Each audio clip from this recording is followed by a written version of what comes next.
While I still had value as a pawn, she might have had other reasons to keep me alive. It's certainly possible that it was because she's wise or benevolent, or happened to see a hint of loneliness within me. You think I'm trying to think the worst of her? Ha! Did you really expect anything else? In case you've forgotten, I'm no saint.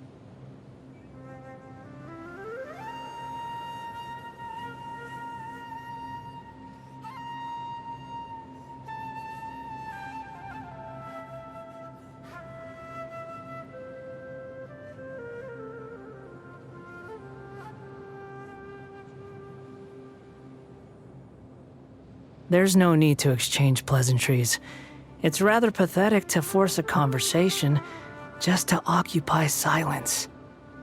She completely neglected her own creation.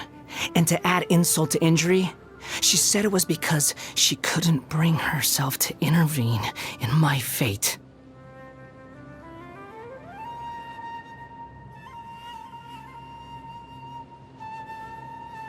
Everyone praises her for her kindness and benevolence, but they forget that love is also a form of sin. What if she's just trying to compensate for something? Relax.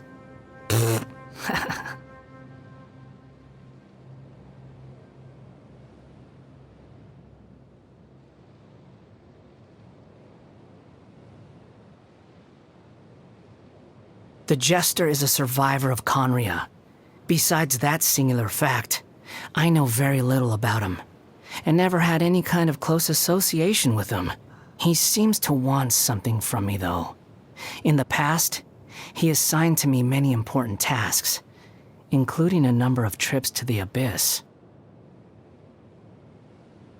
The ever-righteous captain, the brave and fearless captain, the nigh invincible captain. Even my mechanical ears demand maintenance after listening to so many compliments from the members of the Fatui. Don't you think that possessing absolute righteousness is actually a latent danger? And that's without taking his great personal strength into account. It's a pity that Lesser Lord Kusanali already forced him to erase so many of his segments. The joy I would have derived from slicing them apart, one by one. Let me ask. What should you do if you were to encounter a damsel who is oblivious and innocent at any given time, and unconcerned and unfeeling in any given situation?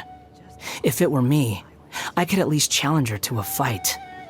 But if it were you, with your conscience, I would stay away from her. A wolf in sheep's clothing. To exert a higher level of control over people, she puts on a graceful and cordial front. Most of those who have seen her true crazy self have gone poof.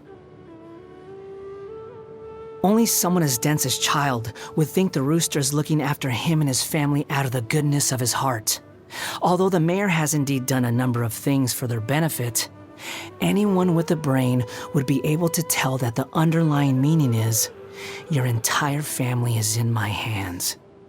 She has a terrible personality and cares for nothing outside of her own research.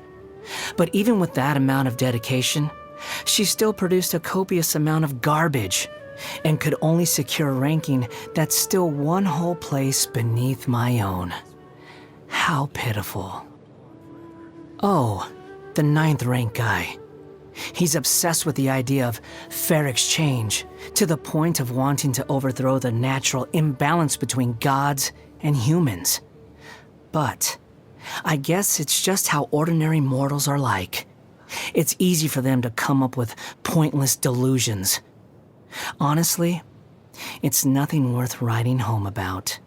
Just like how there's also nothing impressive about his abilities or choice of partner.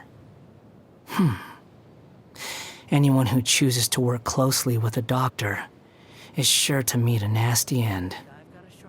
He's simple of mind and not that strong of body. Naming him to the lowest ranked seat lowered the Harbinger's collective prestige. Thankfully, I'm no longer part of that group.